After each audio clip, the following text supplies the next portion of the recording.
I would like to officially call this meeting to order. Today is Monday, June 8th, and this is the board retreat. And so at this time, I would like to have an approval of our agenda. I make a motion we approve the agenda for June 8, 2026 board retreat. I second. All right, motion and a second. All in favor? All right, 4-0, thank you. Again, we certainly miss Miss McCormick, and we certainly hope she's getting some rest and healing. So we'll look forward to catching her up at some point when we are able to see her. But at this time, we will go into our board planning and strategic vision. So, Mr. Smith, I'll turn it over to you. Outstanding. Well, thank you. It may be, with a little bit of external noise, it may be best for us to close these doors. And if you have any issues with, thank you for that. Will it just pull? That'd be awesome. It's a little bit warm in here for me, but I tried to turn it down a little bit. We'll see how that goes. But this is a little bit different. First of all, I'd say thank you to Seneca Light and Water for hosting us. What a beautiful, beautiful venue here. We've talked a little bit about the lay of the land. This is a little bit of a different meeting for us. As you may recall, in the years past, this is the meeting, the board retreat would be a time where each division head would come in and do some formal presentations. But you know, there are a few different reasons that we kind of are kind of rescheduling that. We're going to kind of push it to October, partially because that's going to fit the rhythm of our strategic planning. Secondly, we have some new folks that are transitioning in that I think will be better prepared. And third, I think simply the information and data that we're going to hear will be probably more timely at that moment. But I thought we'd just talk through a little bit about what we're going to accomplish today. First, we're going to talk maybe a little bit about some numbers and data that we do have that is kind of relevant, pertinent, and timely.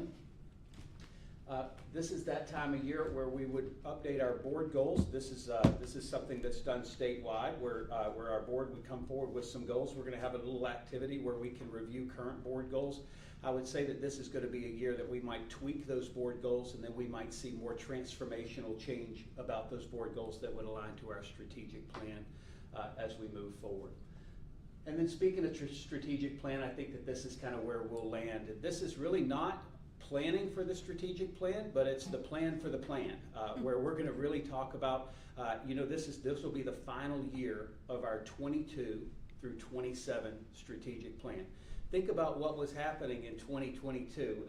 Public education was disrupted, and so that was when this strategic plan was born and came into existence. And so now we're at this moment where we're hopefully on the other side of a lot of that. So in the fall of 27 through 32, and I can't even imagine talking about 2032 of running schools. So this is kind of where we are. We're going to go ahead and have our executive session this morning following this meeting. If that's okay, we put that on the agenda. This will be the normal employment recommendations, changes, and evaluations. Be pretty traditional conversation that we would have in executive session. But two things that are really annual events. One is final evaluation or annual evaluation for superintendent. I know that you've had some discussion about that, and we'll be prepared to have that conversation. But also, each year, the Board of Trustees is tasked with kind of going through a self-evaluation and talking about some of the things that you're going to be focused on. Have an instrument that I'll bring forward that'll help you walk through that today, and we'll do that during executive session. If you look through the agenda for tonight, I just wanted to kind of give you a preview of that. You'll see that executive session exists on that as well. As long as you feel like we've accomplished the work of executive session, then that would be something where probably as we begin the meeting this evening, there would be an amendment and we could remove the executive session and we would get all of that work done now. But if that's okay with you, any questions or ideas about how we might divert from that? Or does that sound all right for y'all for a start? Absolutely. And so a really reasonable timeline today, it's somewhere in the neighborhood of 9:10, I imagine now. Our presentation is coming at 11:15, and so just want you to kind of feel like this 2 hours, we'll do what we can. If we need to come back into executive session after lunch, that's absolutely fine. If we get to a place where we're ready to begin it before then and then break, for that, then we can do that as well. And so we'll just be kind of nimble today. And if anytime anybody wants to call break, call break. We can take 5 minutes anytime you want to. So when we're talking about data, I think that it's really important that we talk about this, right? This is a year of transition, really representing quite a bit of change here. Just in terms of leadership positions, you've got a new superintendent, 3 assistant superintendents, 1 CFO, 2 directors, 3 principals, and 7 assistant principals, and we have some pending postings that are still out there. And so a good amount of change that represents, so it's going to be really important for us as a leadership team and a governance team to really represent steady. I'll go back here to make sure that folks have what they need when they need it, and for us to just be really steady this year as we plan and execute this year. You can stop, talk about, man, I tell you, I'd rather talk less and less. Yeah. If you have any conversation around this, that's absolutely okay. And I can get you guys copies of these slides. There's no need in taking all of that.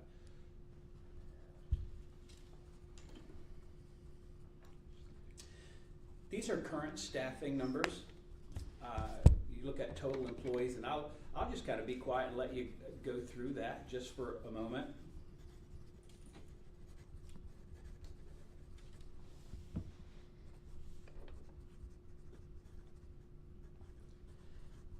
One of the things that I'm careful to observe here is that when you add all those numbers, they don't equal 1657. And so if you look down at the very bottom, you'll see that there are just a number of other categories that are out there. Everything from substitute bus drivers to food service, database clerks. There's some that just based on the numbers that are out there, I didn't put them on this page. I got a question.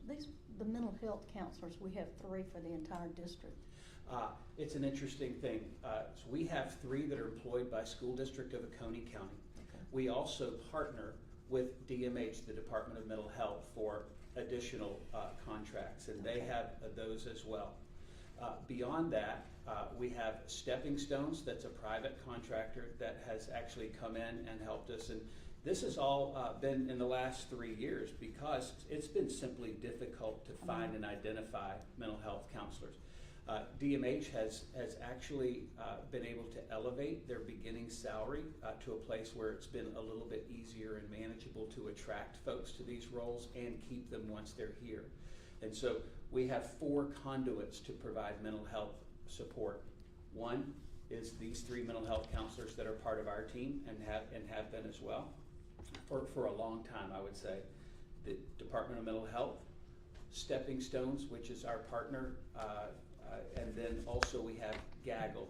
Gaggle is an online support, and it's been really important for us to have this relationship for a couple of reasons. Number one, if there's a short-term lag where we're not able to have somebody in a school, while it's not the very best to be online and virtual, we're able to have that connection and make sure that they have consistency. We've also been able to offer support in other languages, and so if we have a Spanish-speaking student that needs support, Gaggle is able to bring that support in multiple languages. These 3 mental health counselors, where are they based? They're 1 per area, and so I could actually give you a list of schools. I'll write that down as a note. Are they at a school all day, or they're not? Yes, no, they are at a school. They're not with in the district office. No, they are absolutely not. They are at a school with a caseload. They are all of our. We have no mental health counselors that are located or based in the district office. All of these folks are located out in schools. So when we have a problem or a referral, they go and essentially take all the information. Is that? Oh, absolutely, yes. We have a series of folks. You know, Alika Queen and her team, from a social working standpoint, is involved. Carrie Carter is one of the lead counselors. Miss Stacy Frick over at OA is really involved in those. And so there's a conduit. When a counselor comes forward with a referral, there's a process by which it goes, it gets approved, we attach somebody, that person goes right onto a case. But you feel like we're pretty covered with the three that we have. In this, in this moment, with all of the support Yeah. we are, I think honestly, between our partnership with DMH, some other potential partnerships, that over time, it may be that we would get out of the mental health business and actually use our community partners to offer this support. That would be the goal over time. But right now, don't forget, these folks would already be a part of the retirement program. They would be, it would be, I think it would be probably a bad form to begin retreating while these folks Right. are still here. Yes, ma'am. So in your experience that you bring to us, are any of these categories, do you feel high or low for our district here? We have too. When we look at we look at statewide numbers, we are really anemic in some areas, and we would probably be only above state averages in 2 distinct areas, and this is coming from our CFO over time. Mm-hmm. Those 2 areas where we would be above average when you look at student ratios, based on the number of students that we have, maybe even the number of buildings that we have, where would we be above, where would we be below?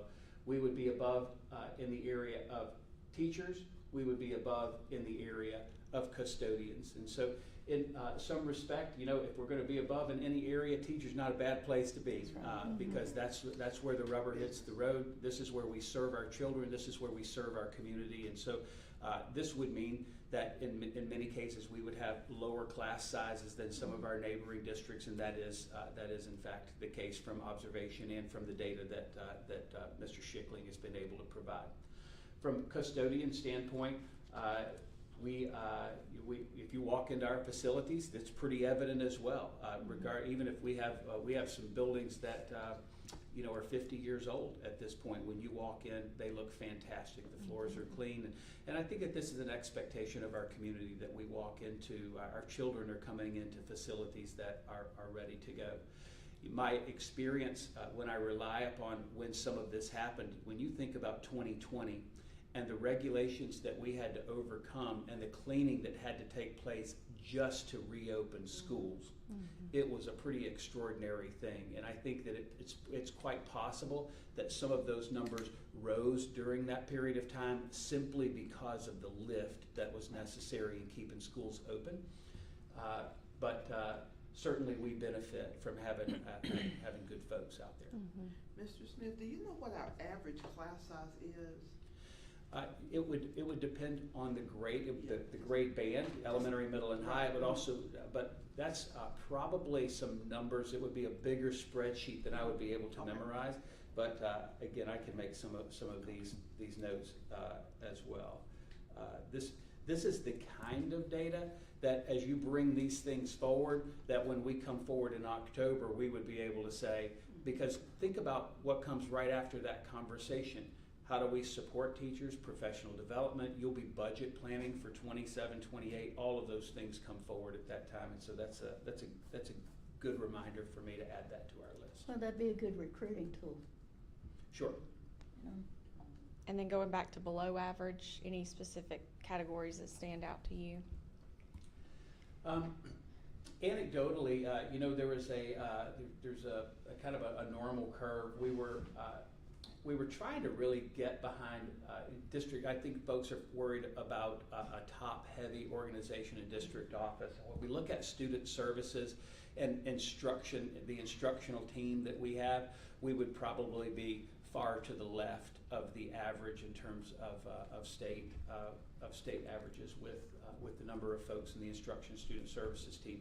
Some of those categories, and Ms. Holder and I've had this conversation.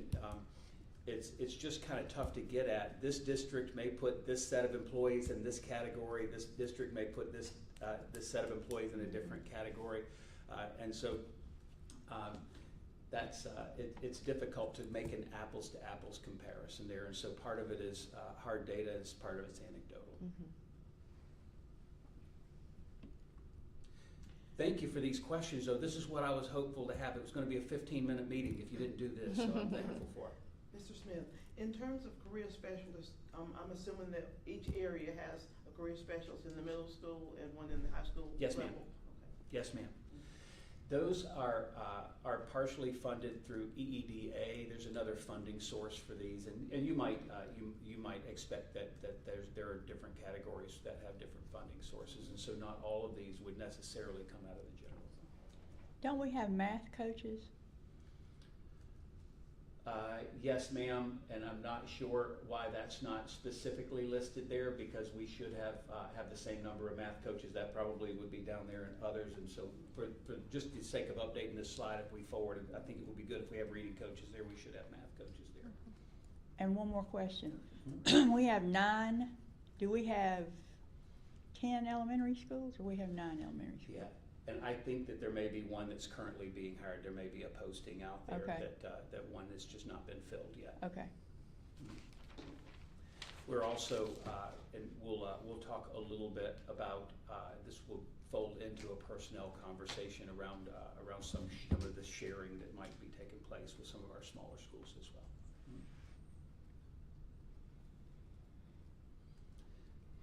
Well, thank you for that, and any questions that end up coming from this will, of course, you'll have access to this information.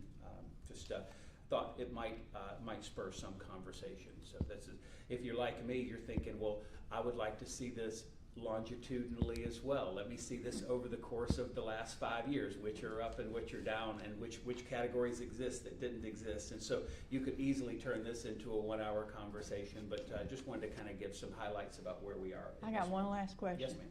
We have 194 aides. Is that all inclusive to companion aides, instructional aides, and maybe bus aides? Yeah, so this is the total number? general ed. The only category that I'm not certain that it includes would be bus monitors, or the monitors that Right. we have, and so I'll get clarity on that. But Seems- yes, this is both gen ed and special ed. Okay.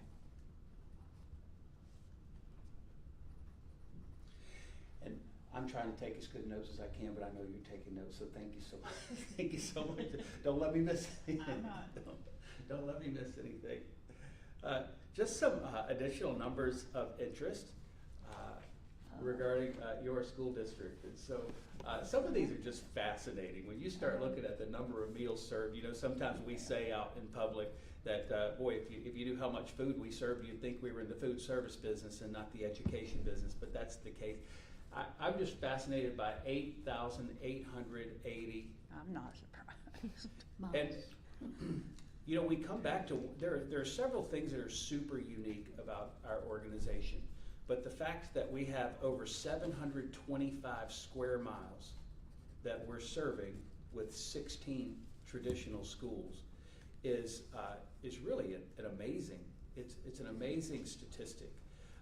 And that, it speaks to the geography and the population distribution within our community. But when you think about the fact that if you look at the circumference of the Earth at the equator, it's approximately 25,000 miles. And so every 3 days, our buses travel the equivalent of all the way around the Earth. Wow.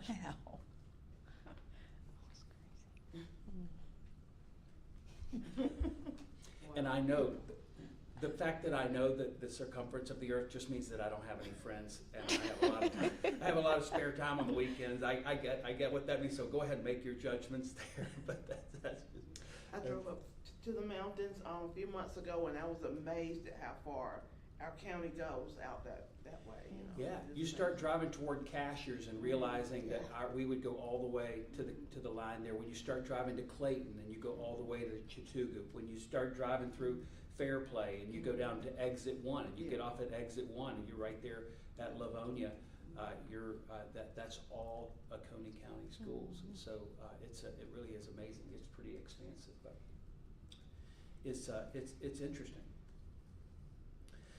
So going to share with you the administrative survey data from this year. This was a question that was asked this past month, and I had to go back and do my homework on exactly when this was, but want to make these key points before we start looking at the data.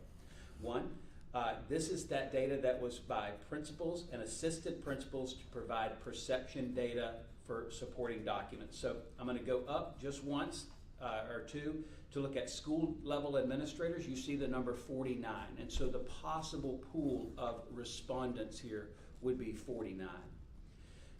As a rule, when you go through these questions, you're going to see that there were 24, so about a 50% response rate, and there may be a reason for that we'll talk about in just a minute. There were some questions, for example, when we're saying, tell us about your support from elementary or tell us your support from secondary, you'll note that it's not going to be 24, it's going to be far lower than that. And so I've actually provided raw numbers for you on this so that you have the exact number of respondents per question, but just wanted to make sure that you had that as clarifying. Number 3, each question has 5 options. We can go from strongly agree to disagree to strongly disagree. I've tried to color code these where strongly agree would be dark green, agree would be a lighter green, disagree would be a light red, almost orange, and then a darker red would be strongly disagree. And then I think that there will be a blue that would say, I simply haven't had enough interaction. You can imagine an assistant principal at an elementary school when we start talking about procurement over at Ms. Gibson's office, right?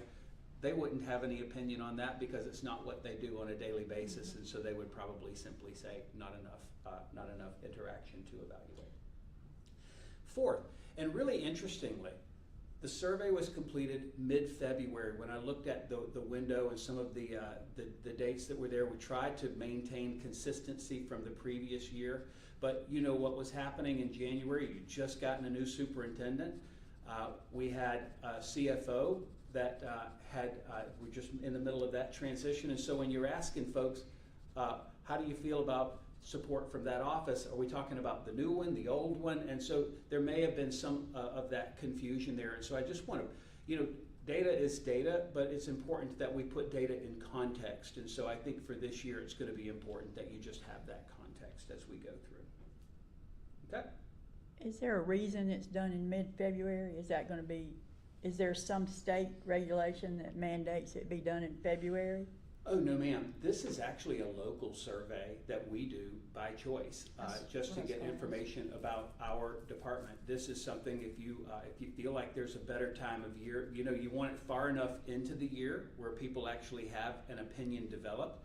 But you know what happens right after February? We get into March and we start, we're in the middle of access testing and those sorts of things. Right. You start to get into spring break. Once spring break comes, we come back and we're into testing. And so I think I'd be open to, under normal circumstances, February wouldn't be a terrible month to have it, but I'm open to any other. You get towards the end of the year, I think people get a little bit Right, you probably have stacked up less with work. responses, yeah. That's exactly right. So this survey that we did went to every principal and every assistant principal, Yes. correct? Mhm. This is something that goes out to all admin, the principals and the assistant principals here, which we have, of which there'll be a group of 49. But they get the same survey. In other words, you wouldn't send one just to the principals and some, No, This- you'll see that in because the raw data. you were having some questions about whether it's before or after a transition.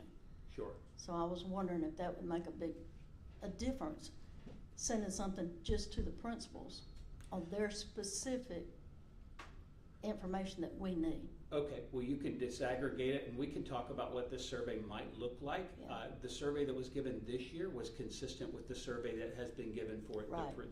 the previous years. And so, again, this will give you a little bit of insight for each division. You start with the superintendent's office, communication. These are the 3 questions.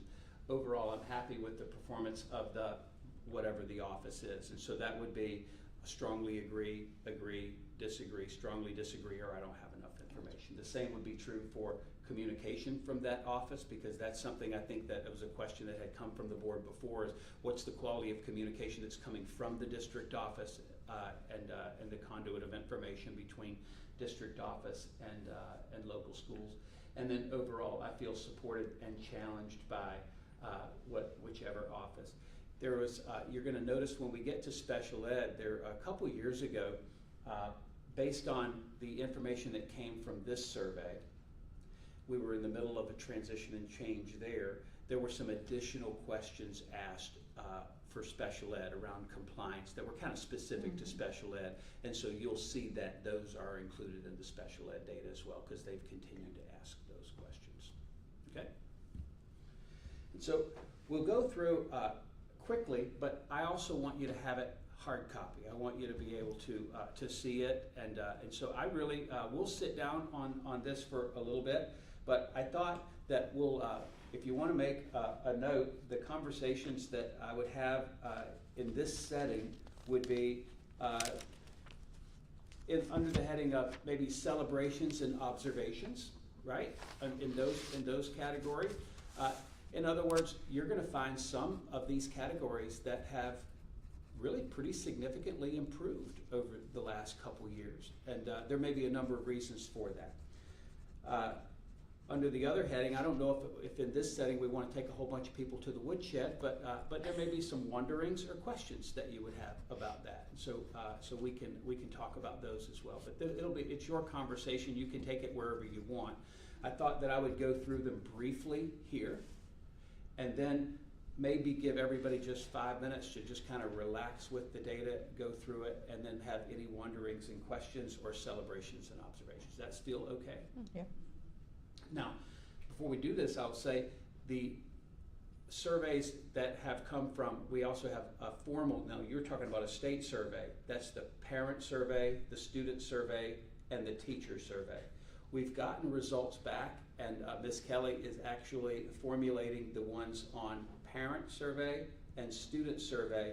We are still awaiting the teacher survey's return. Those normally come back in July. And so again, that will be another box of information that we would have in October to be able to bring to you, if not before. But as part of our strategic planning for the following year, we would have hard data on perceptions from those three distinct. So that survey is what's included on the report card? That's exactly. And this one is not on the No, report card? this is simply SDOC leadership team over time has actually wanted to gain feedback so that we at the district office can serve people better. That this is it. And so it's informal, it's not mandatory, we're not held accountable for it. This is simply asking for feedback, and which means a couple things. We can give it whenever we want, we can add questions to it, we can take you, but you don't want to, who wants to take a survey with 57 questions? We want to make sure that we're pretty nimble and maybe get right at the information that we want. So again, what you're going to see here just in terms of layout is you're going to see principals. You see 7 principal respondents, and this is based on support from the superintendent's office, and you see that those 3 questions are, again, the 3 questions that we just saw here. Overall, I'm happy with the performance. That would be overall. The communication and the support. You see raw data from the principal's office. You see raw data from assistant principals. And then you see those are just aggregated.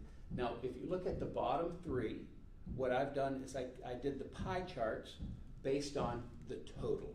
And so you could obviously see that the pie charts would be a little bit different, or you could have 3 different sets of pie charts, but I just didn't want to overcomplicate it here. And so, again, I know the superintendent's office includes me, and I had been here for about 3 weeks, and so I don't know exactly what this means, but maybe they haven't developed a good opinion yet, so they cut me a little bit of slack. I don't know. This is communications. Again, what you're going to see here is the 4 colors: dark green, strongly agree; light green, agree; light red, disagree; dark red, strongly disagree. You can see when you look at raw data that piece of pie would represent, for example, 1 person. And so I just want to put it in context. And then overall support, you see that 1 person didn't have enough interaction to. This is admin services, and the only thing I would say is that this would be, I actually asked a question, well, I see student services, I see admin services. Student services actually under admin services. Admin services would have been formerly the associate superintendent for student services that would be all encompassing. of that office suite. And you can picture, you know, there's been a little bit of restructuring. There was a lot of things under that which would have been, you know, it really is the combination of a lot of different departments. Human resources. Overall, pleased that that we're seeing mostly green in every category, but you know, I always say all feedback is good feedback, and even if it is just one person, I would have questions. This is an anonymous survey, which is pretty important because I want people to feel like they can give their opinion. I also would love to be able to go to the, you know, if somebody gave me a dark red, I would want to be able to go to that person and say, hey, tell me more, tell me how I could be better. And so it's a little bit challenging in this particular year for this to be actionable. And so the reason I'm really presenting this to you is that I don't know if we can make any decisions based on the timeliness. Is it the previous person, this person? We only have half of the folks responding. There are some challenges with responding to this survey or drawing meaning from this survey, but I want you to see it because first of all, I want to be transparent, but second of all, I want us to be able to, in the future, if this isn't giving us the information we need, we'll need to be able to talk about that in some of the future things. Was this sent out Google form? It's a Google form, yes ma'am, yes And ma'am. it goes right back to the county office, Yes, district office? yes, Okay. yes. Transportation. I'm going to give this to you in just a minute so you can go through this. Student services, this would be particularly, I think, you would think between Ms. Hughes' office, what has formerly been Ms. Hughes' office, and Ms. Gibson, who works in that office. Technology. Got technology in the back. I know that they're looking at that. Nice going, guys. Facilities and maintenance, this would be Mr. Whitrock and his team. Tell you what, I would give a lot of dark green on my side this year just because if you remember what we did in January and what facilities and maintenance did just to get our driveways cleared and freezers fixed and leaks back in check, it's just an awful lot of support that they did. Financial services. You see a lot of blue there, and that blue is probably going to come, you see, it's going to come largely from the assistant principals because we hold our principals accountable and most of the financial obligations and tasks lie with the principals. And so it's not uncommon that assistant principals wouldn't interact a whole lot with that. Food service. And this is, again, an independent partner in TNG. Procurement, you see an awful lot of blue here, right? Because our assistant principals, again, don't have that interaction. This is Ms. Gibson's office that's located over at the Bounty Land campus. Elementary instruction, that would include really assistant superintendent. It includes all the instructional specialists, the professional learning, the professional development that they do. We'll call your attention to the fact that the N numbers are really less here. You only have a total of 13 respondents here, which means that in this one you only have 9 respondents total for secondary instruction. Early learning, this would be Ms. Robertson and the work that they do with probably PIP, 4K, all the screening and that work that takes place. Data and assessment.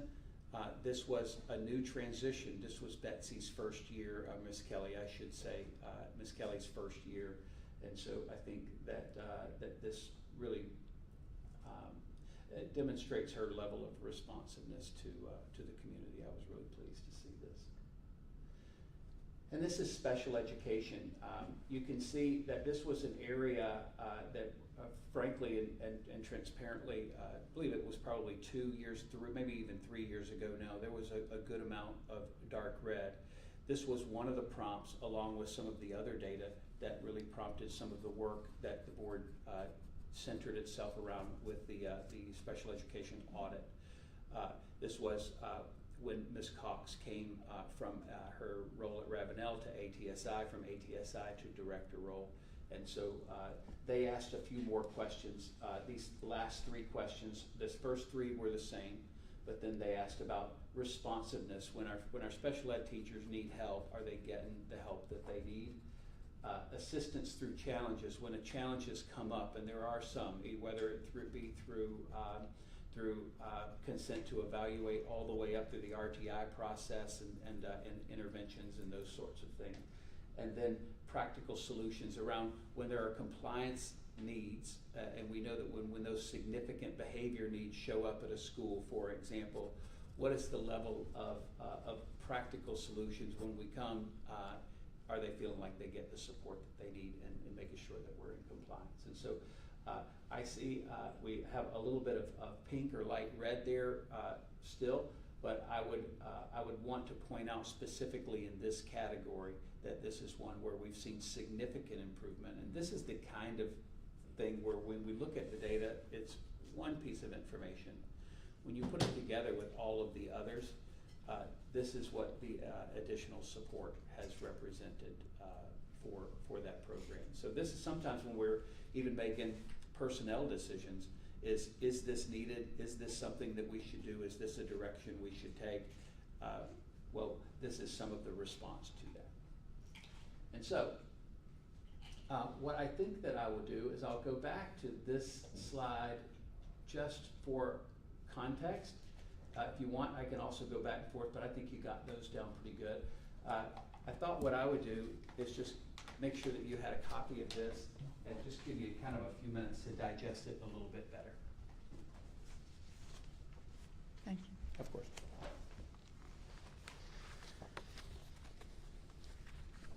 Thank you. Yes, ma'am.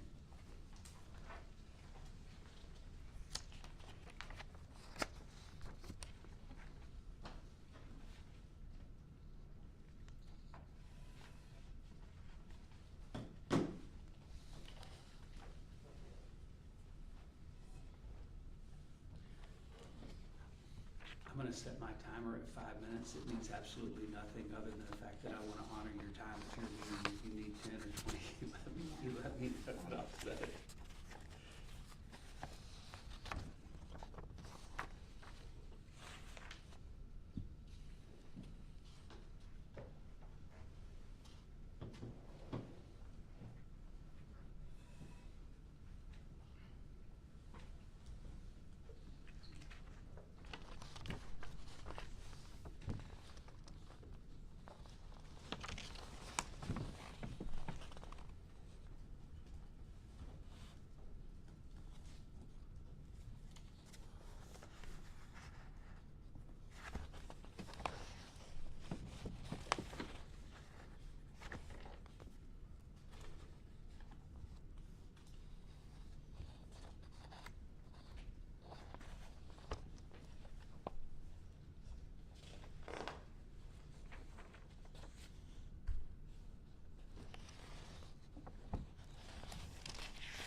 Somebody may have asked you this question, but what grades are early learning?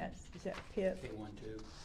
Does that Oh. include the PIP program as well? Oh, yes. This is, the early learning as it relates to this survey would really be Ms. Robertson and her office suite over there. That's very specific work.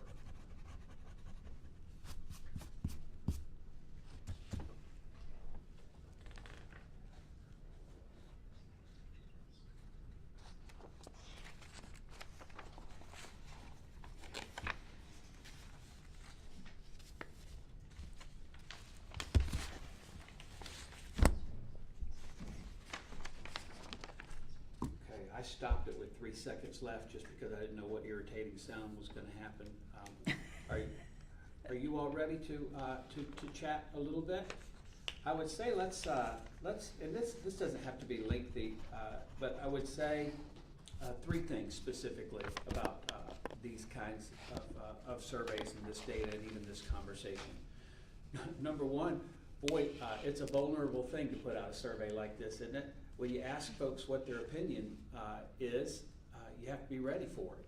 And sometimes it's not what you want, but it's important. It's important to get it anyway. Second thing I would say is I don't think there's anybody in our organization that drives into work on a daily basis and say, you know what, I want to do a mediocre or a lousy job today.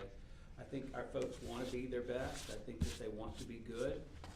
And so sometimes these things are a little bit interesting to get the feedback.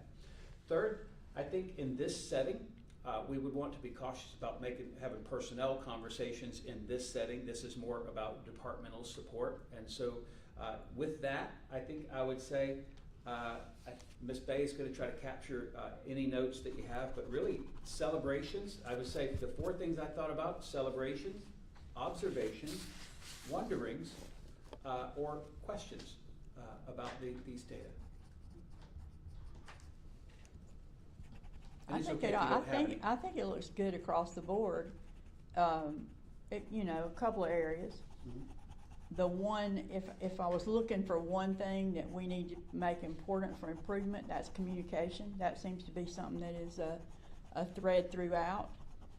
And I think that we need to make sure that our administrators understand the importance of this survey in order for this board to be able to hold people accountable, or the superintendent. You're the one guy we hire, so Yes, we yes, need ma'am. I we understand. need as much information concerning your work as we can get in order for us to do our job. That's right. So I think it's important for them to understand that is the purpose of our work, and we're not trying to gotcha anybody. We're trying to figure out and make sure that we're doing all we can to meet the needs of the students in every area.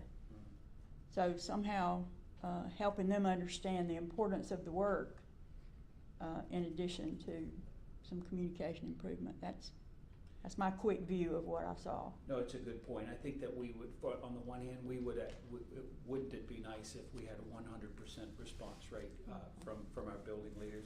And I think that part of it is, you know, I feel like in the past, I don't know about you, I've probably filled out surveys and I'm thinking, why on the world am I filling out this survey? They're not going to do anything with it anyway. But I think if folks knew that we're sitting here having this conversation, potentially making anything from personnel decisions to strategic planning decisions based on these data, I think it might elevate it. And so let me own that as a call to communication and support on my part. So that's something that we can help with. Have we considered maybe giving them the option to, other than Google, like, you know, computer option where they might print it out and mail it in, because some people are skeptical, nervous, intimidated, that too. somewhat. I wish I had the computer-based. technology skills to see who was behind it, but Well, but but I'm I'm glad just I saying, don't. But I've but learned I- even in my PhD work that even at that level, we learned that people oftentimes are just Oh, yeah. intimidated Yeah. about those types of Mhm, things. mhm. Thank you. Back in the day, archaic time, we would have people come in with paper like this Mhm. to fill out, and they took it back up. You know, I mean, you could have, at a teacher's meeting, after a teacher's meeting, provide them with paper, pencil, and then have one person, not in the district office, but one person, maybe I don't know, somebody that would come and collect all these and provide. Sure, now A that, my detailed understanding is report. that teacher survey is not on Google, that would go straight to the state, but I can check on the. Yeah, we're format talking of about that. hours. But this one Right. specifically to principals, to go to a principal's meeting and Right. yeah, sure, if that would be. Oh, yeah, it could be done at a principal's meeting, and then you put it in the box in the back of the room, yeah. Sure. Oftentimes people don't want their handwriting connected to, so that's why I say if there's a way that they could print it out and, Mhm. and return it back in some format. Yeah. I think you would get more of a true representation of what is actually going on and how we can help them more. Yeah. More positive than negative, I would hope. No, I don't disagree, and I'm thankful it's positive. You know, we have some principals that, you know, even when we, and I always appreciate it, we laugh about it a little bit, is when they respond, they always put their name at the bottom of it. They're like, hey, I know that this is an anonymous survey. I don't want it to be anonymous. I shouldn't have the courage to say anything if I'm not willing to say it. But we also want real data and real feedback too. And so, you know, I think in the end, all feedback is good feedback, Mhm. right? Right. And so if, you know, there's, as I said, if I found that there was one that was less than positive on my survey, I would simply just like to say, tell me more. Tell me more. I really do want to be better. Tell me more. And so there's, I think that there are some positives to anonymous surveys, and I think that there are some challenges with them. Sometimes, you know, when my name's not on it, sometimes I might feel like, you know, I can just go through it. It'd be my chance to say anything I want to say, but maybe that's good. I don't know. Maybe that's good. Any other things around this survey? Again, this year with the timing of it, the response rate and some other things imperfect. Let me ask you this question.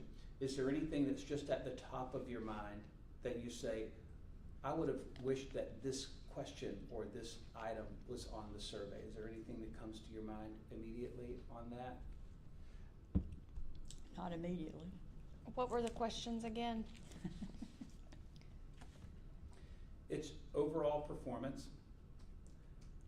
I think that there was some wrestling a couple years ago with number 3, right? Because you know there's simply some places where we have to get better. You know, if we're really out after student outcomes, and so boy oh boy, you said, for example, finance. Let's say we have had clean financial audits for a long time, so this is an easy thing to talk about because we've done great work historically there.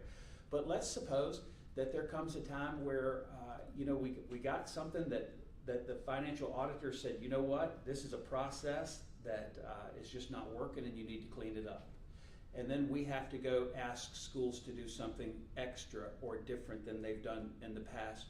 You know, they might say, well, hey, Mr. Schickling gets all red this year because I'm having to do a bunch of extra work and this doesn't feel like support to me.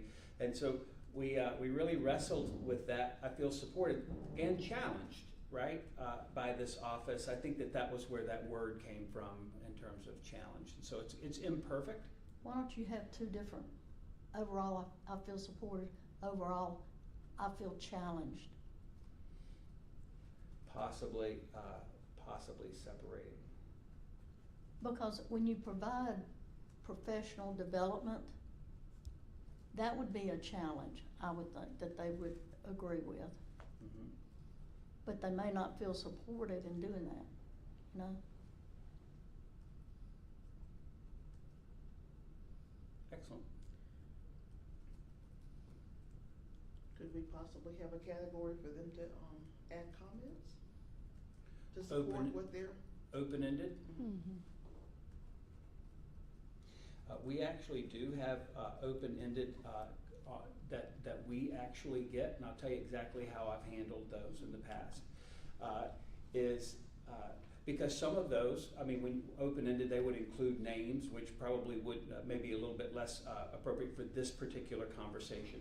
But I can tell you this, that I was actually given access this past year to all of the open-ended comments that were pertinent to, say, secondary education. What I would do as the assistant superintendent is I had access to all of those. Some of those were very specific to folks that were working in our program, and I was able to extract those where you might not see the ones that were about Ms. Swain. Ms. Swain might not see the comments that were about you, but somewhere in our conversation, maybe in our end-of-year evaluation, I was able to actually share those perceptions with those individual folks. And so that's how those have been handled in the past, and so there is an open-ended component to that. I just didn't include it in this conversation, but that's a great thing. I almost forgot, I should have mentioned that right out of the gate. That seems like the best way to handle that. Yeah, and honestly, I will tell you, in some ways, I think it was honoring for folks to say, I've never heard this.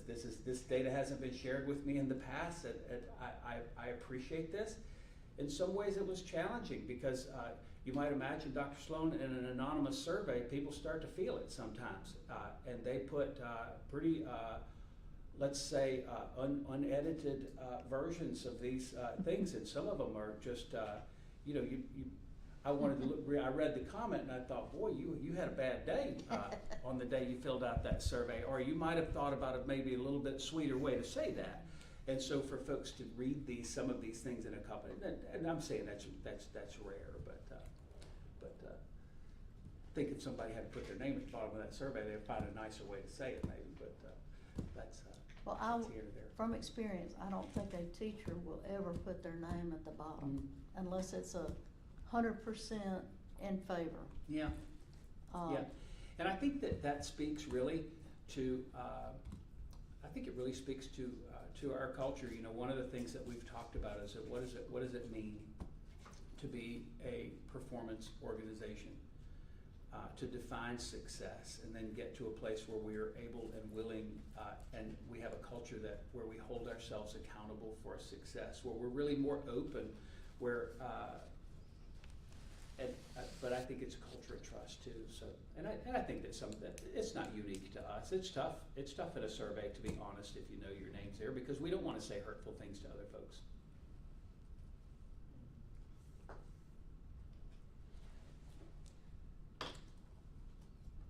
What do you think? We're a little bit over an hour in. Could anybody benefit from a 5-minute break, or you just want to keep going? I'm fine. I'm fine. Let's keep going.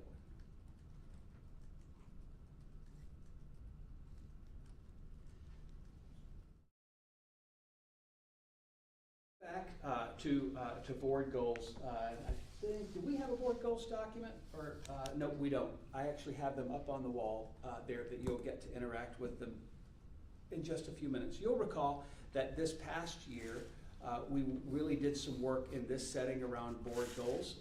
It was, again, when transition just began, we came back to this document that really had 4 board goals under the heading of, and I'll just scroll back and forth here a little bit, student achievement, student outcomes, student well-being, high-quality workforce. This was around not hiring, retaining, supporting, holding accountable, all of those sorts of things in terms of the things that are required for a high-quality workforce, and then parent and community engagement. And so these are the 4 categories. Just wanted to kind of go back through what these are and give you an opportunity to see them.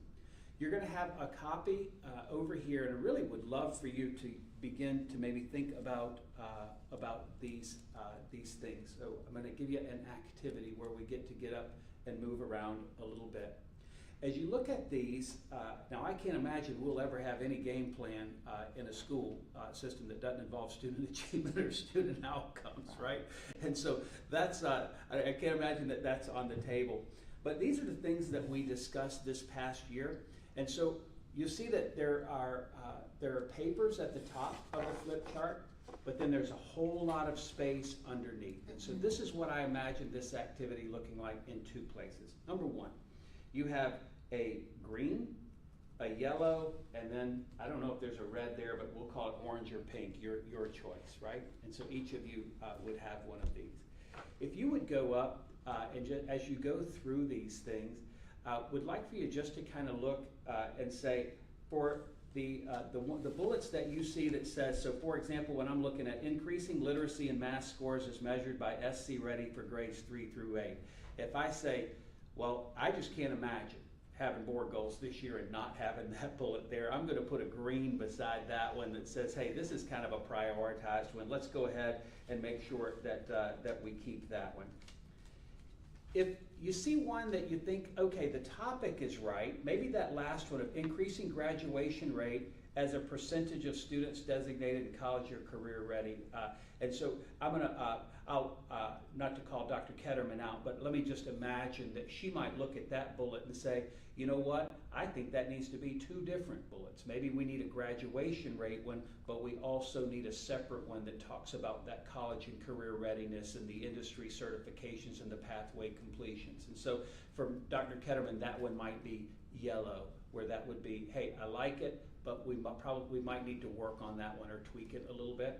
And maybe you see one that just says, you know what, maybe that was good for last year, but just not thinking that that needs to be on there for this year. And so want to make sure you know that there are going to be 2 different opportunities during this. We want to take maybe 5 to 7 minutes to have you go through and do the red, yellow, green on the wall. But then we're going to come back and I want you to begin brainstorming. As I've sat in these meetings and listened to you and having ideas, I'm listening to everything from, you know, I think maybe we need an anti-bullying campaign. Well, you're gonna, for the second half of it, we're gonna come back and you're gonna write that down. I know somebody's talked about student leadership. Maybe we need a proactive, maybe reinvesting or reimagining that junior leadership, what that used to be. Where would that go up here? And so if I'm talking about anti-bullying, that would be something that I would write down as an idea, and I would put that under probably student well-being. It's going to be under that heading. If I have another idea about maybe, you know, I just don't think that we put enough emphasis on participation in advanced placement or dual enrollment. So that might be an idea, and you would put that under student achievement. Maybe there's something that you feel like Dr. Sloan would need to go under high quality workforce or community engagement, and we would put those ideas there. But you see, I put a blank one down there. If you have an idea that you think this just doesn't go under any of these headings, then put them there. Now, I have to be honest with you, in this year, where next year is going to be really transformationally reimagining our strategic plan, I'm imagining this being a small shift year, right, where we would tweak this one way or the other, maybe add a couple of bullets. I don't know if we would add an entire section, but this is an opportunity for us just to, we don't get this opportunity very often of you just kind of have ideas and get them on the board.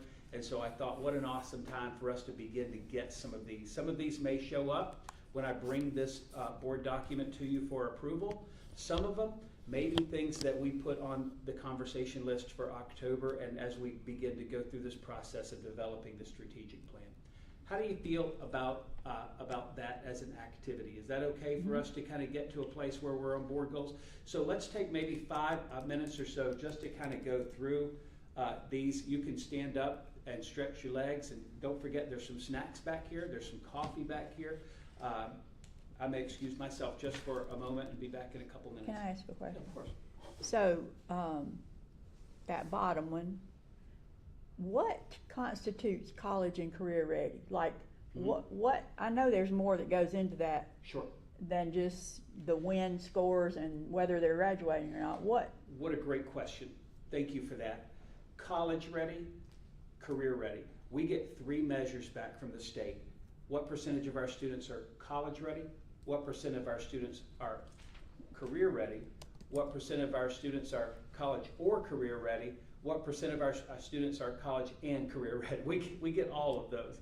When you're looking at college ready, you're thinking about they've taken an AP class and scored a 3 or above. They've taken a dual enrollment class and scored C or above. Some of those types of things. SAT score of a certain number, or ACT score of a certain number or higher. And so these are the things that are under the category of college ready. Under career ready, it's one of the things that was really important for the work that we've done this year. It's not just pathway completion, but pathway completion. Remember, we had a conversation about the numbers at the end. There's some things that happen at the end of the pathway completion that count as a 1, a 2, or a 3. This alignment work that we've done for middle and high school, with even the agriculture programs of aligning our industry certifications with the pathways, has been monumentally important. And so really thankful for that work. So it's pathway completion, industry certification.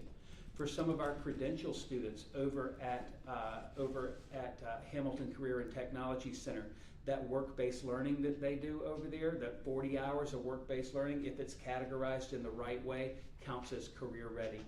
A score on the ASVAB will count as career ready.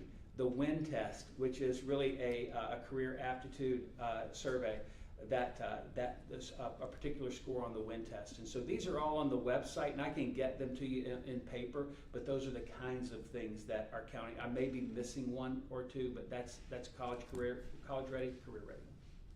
Why can't we, instead of say increasing district graduation for all that, just put college, career ready, and then college and career ready, 3 different bullets up underneath? It's your board goals. You can do anything you want. Because it's confusing the way it is. And I went to graduation this year, and I'm sure y'all heard this person's college and career ready. Mhm. Well, to me, that didn't mean a whole lot. I would like to have it so that people can read, okay, either they're career ready, Mhm. they're college ready, or they're career and college ready. Well, I didn't think, know that there was another. I think the way it is, and I'm not making a justification one way or the other, again, it's your board goal. The reason that it's worded like this is what we're held accountable for. And I think Right. that one of the things that the board called us to action on this past year was you wanted something that when we get the number, it's something to which we can hold ourselves accountable towards SMART goal, right? Right. And so sometimes, and I think that we can have a broader document that has all of that information, but when we look at grad rate, we know what that means. When we look at this category of college or career ready, this is how our schools are being held accountable. This is how they're being compared with schools up the road and down the road, is what percentage of our schools are in that, what percentage of our students are in that category of college or career ready. And so this is the one that we're held accountable for. That's the only reason that it's there. So, just so that I can clear all this fog out of my head on this topic, because when we go and attend these functions, and every kid walks by getting the Mhm. cord, and they say they're college career ready, and I'm like, but on your report card, you weren't 100%. Mhm. So does that mean we're not checking the right box or something? Are we not providing the right information, or are we just making everybody feel good by giving everybody a cord? No, ma'am, I believe that what it means to be college or career ready, it means that there is a spreadsheet that is a long way this way and a long way this way that represents, okay, when a student gets a check in this box, it means that they're college ready. When they get it in this box, it means that they're career ready. And it simply means that there's a box. So I check. guess my question is, are we making sure that the reporting information that we send to the State Department is accurate? Sure. 2 years ago, the way that we coded, one of the things that we learned at Hamilton Career and Technology Center, we realized that there were students that actually had met the career ready goal, but because of whatever category they were coded in, and it was a coding Right. issue in PowerSchool, Right, that's that what I some of those, figured. we weren't credited for some of those students. To the best of our ability, we have attended to those. These are things that we're Right. meeting more about, and I think that we're as good as we've ever been. I will say one of the things that I'm proud of, and it's a source of pride for us, is that our graduation rate went up slightly last year. I think it's going to go up more significantly this year as a district, right? Which means that more kids are getting across the finish line. But what we never ever want to communicate is that we're lowering the standard to Right, make this right. happen. At the very same time, we see that the percentage of students that are getting college and career ready, that gap is actually closing. Now, you might imagine that it's a tough thing to say, well, wait a second, if we have a graduation rate that's here and percentage of students that are college or career ready, let's say, is lower than that, then what question do you have? If you're like me, you would say, what's happening with these students that are in this gap between? Because certainly our diplomas need to mean something, and we have to maintain that level of rigor. It means that they met the graduation requirements, but systematically it just means that they didn't get one of those, maybe they didn't do the work-based learning. This is one of the important things that we are able to attend to. What if we knew about this in the 10th grade, and when would we learn this? During the IGP meeting. And so elevating the importance of, the focus on, and the support of our IGP meetings is one of the things that is going to allow us to continue to close that gap at a high level. We don't want to bring grad rate down for sure, but We do get our college or career ready numbers from the state yes, ma'am. that we provide. Yes, ma'am, and this is something that that Ms. Kelly has been instrumental in, Okay. is making sure that these All right. processes are cleaned up. So we have here how many's college ready, how many is career ready, and how many is college and career. Is that divided out? Or is it all sent? Yes, ma'am, if you look at the report card, you can see it does a college and career, a college or career. I would like to see the percentages Sure. of those. I would Yeah. like Oh, those. we I'm will. happy to share that. It might be agnostic to this Yeah, process, but I can, right. yeah, we're happy to share those. If we, Yeah. Ms. Fay, if you can make a note on that, we can make sure we get that to you. So, all of that to say, are you ready to do some stickers? Yep. This is as fun as it'll get y'all today. So if you don't enjoy this, boy, is it gonna get bad soon. So just enjoy the opportunity to stand up and interact with this. And then maybe take 5 minutes, once you get all of your stickers done, come back and then just have some ideas. And if this needs to, in my mind, this was gonna take in the neighborhood of 20 minutes. And so just take your time, don't feel rushed here. So I just looked all this up just to clarify some of the things that's on the state report card that they're measuring. All right, for instance, for college enrollment and college ready, they're looking at the students that are enrolling in in-state and out-of-state schools. They're looking at the graduation cohort that's completed the FAFSA form. They're looking at the students that are completing college applications, eligible for life scholarships, percent of students in the grad cohort eligible for Palmetto Fellow Scholarship, and then for career and tech ready, those are going to be your students that are CT completers. They've taken 3 to 4 courses to become a completer. Students that are earning those credentials, those industry certifications. How many of those classes that those students have taken to become either a, what's the one, the category before completer? They are it's the students that's taken one or two classes. Concentrator, Mhm. yes, thank you. So that kind of helps us determine the difference between college and career, but the state looks at them as the same category. I think dual enrollment might be in some of those, AP. Yeah.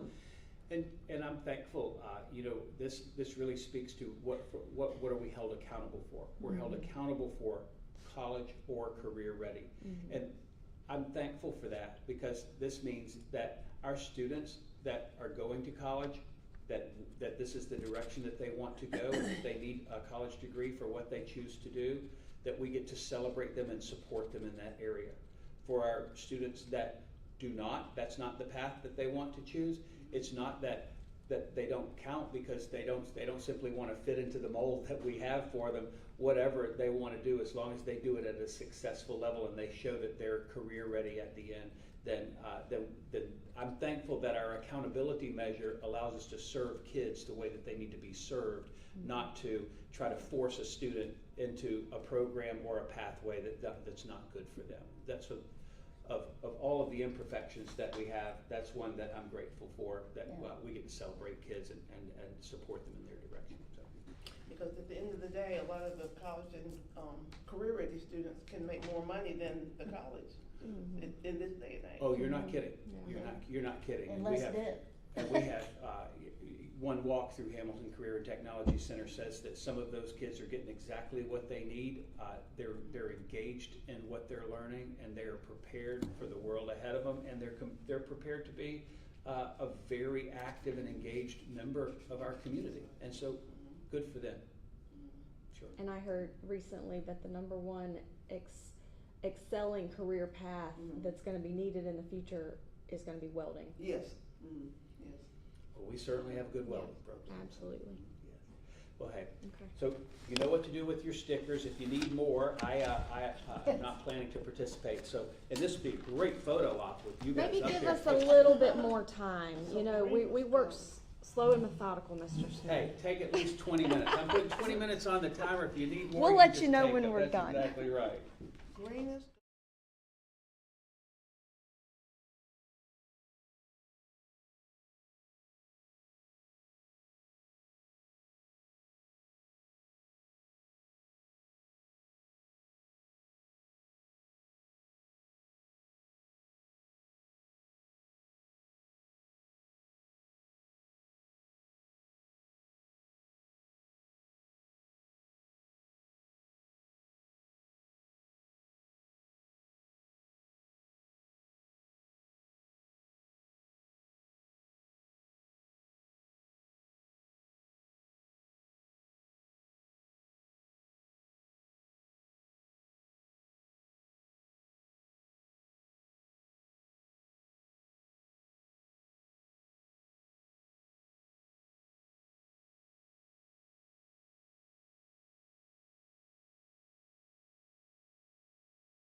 Well, I think we'll kind of move on. My goal with this will be, we're gonna capture all of this, we'll take a picture of it, we'll collect it, we'll take it back.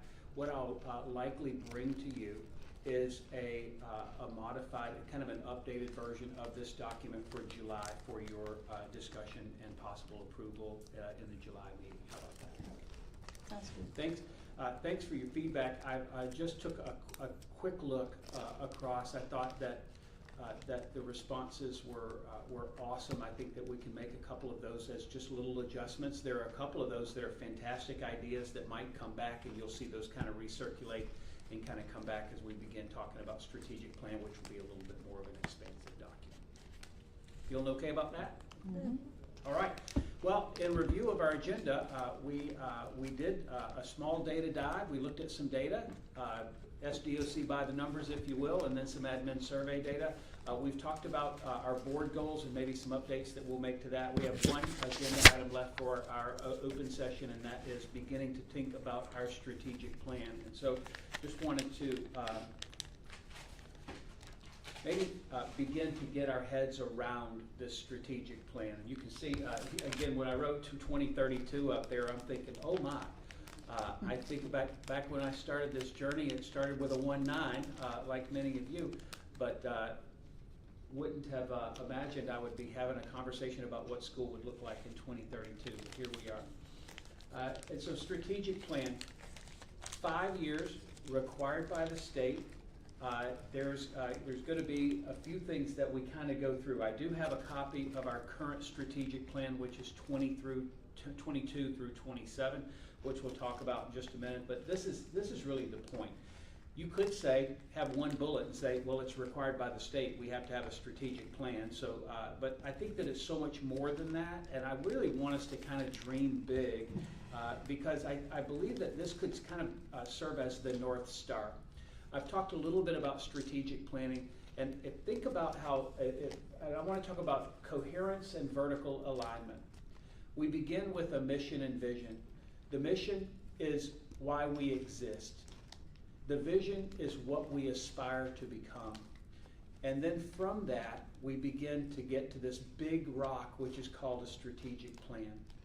In my mind, if we get it right, under the strategic plan, each division of our organization, whether it be finance, student services, instruction, the superintendent's office, communication, everyone rallies to the strategic plan and says, this is what we're going to accomplish, this is how we're going to accomplish it, this is our North Star. And so we begin getting several things out of it.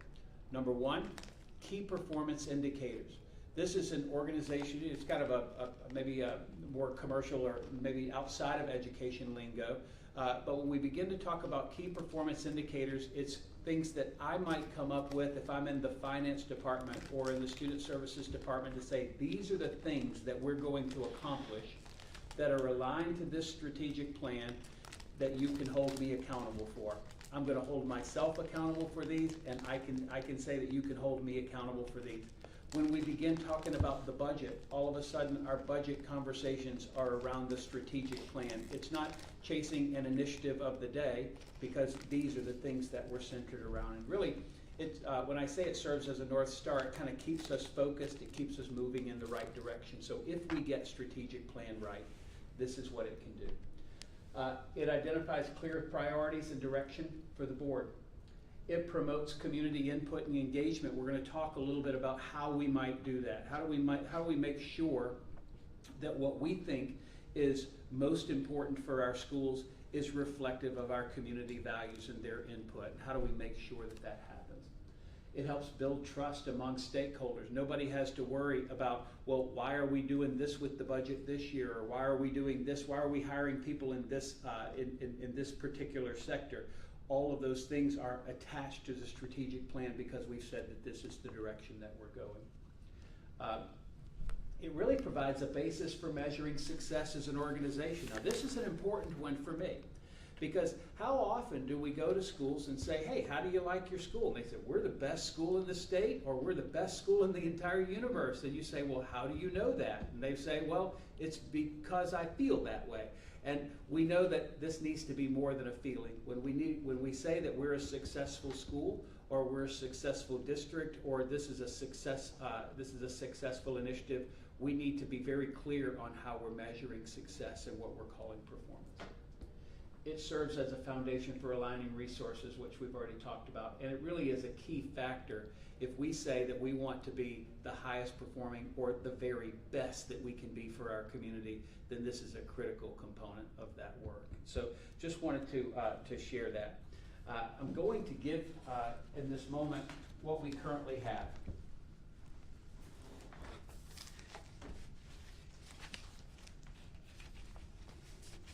You're going to find a good amount of variability, but this format, at some version, it may, in some districts, if you go to some websites in some districts, it may be 7 clicks away.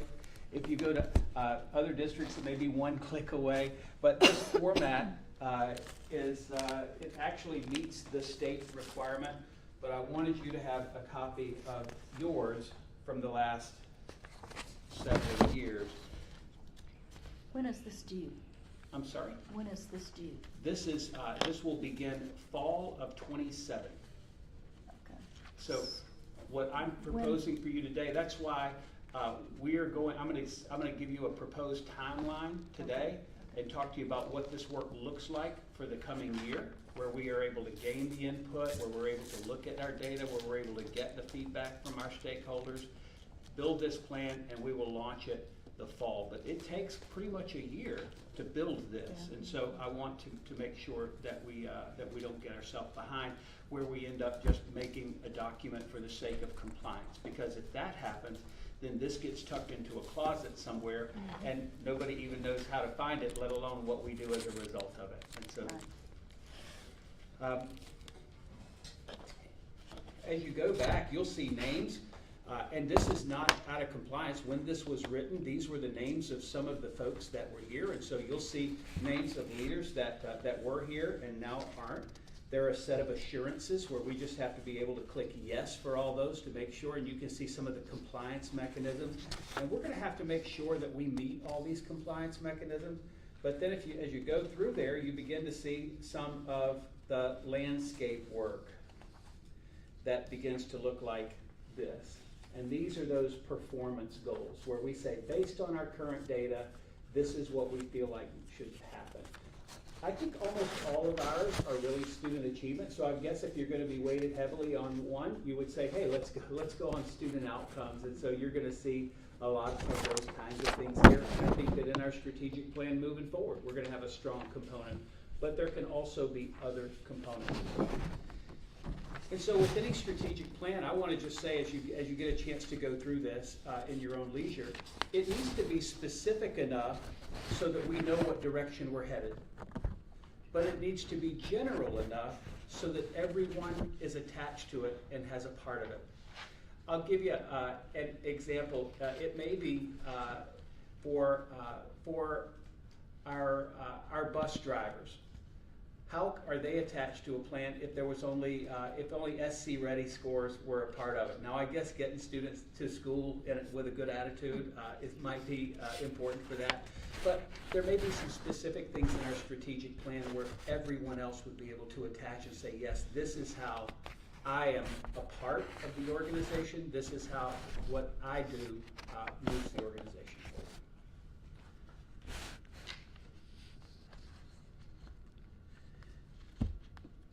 And so, what you have there as a handout is really I put the caution area under construction because this is the document that we're going to be spending at least a year. It's not the only thing we're doing this year, but it's certainly a big thing that we're doing is updating this document and really hopefully aligning it to our vision and mission and where we're going in a very unique way. Think about some of the branding and communication ideas that you've had. Where are they going to be attached? They're going to be attached to our strategic plan. They're going to be helping us communicate the current data that we have, the current needs that we have, the current things that we can celebrate, and the current direction. And so all of these things go together. And so this is a very noisy slide, but for me, the most important slide of the day. This is my proposal of really kind of how this would look throughout the course of the day. I'm gonna stand just because I'm tired of sitting down, if you don't mind. But today, we begin. We're here at the board retreat planning, and so the things that we want to do today, take a little bit of a review of the current plan. We've kind of done that. We want to discuss a possible structure, and I'm going to do that in just a few minutes, but really right now establishing a timeline. I have actually sought the wisdom. You know, the Old Testament says there's wisdom in the counsel of many. And so this is not something that I have made up on the back of a napkin, y'all. I can promise you I have sought wisdom. I've looked at organizations that I believe are doing this very well at a very high level. You're going to get a chance to take a look at a couple of examples today. But this is kind of the rhythm that this would follow. August through September, we're going to have stakeholder teams. There'll be teams of parents, teachers, students, leaders, support staff, and community. This will be me. It'll be part of our leadership team now that we have most of those leadership roles established, going into the community and making sure that we get authentic feedback. And this is going to come through two different conduits.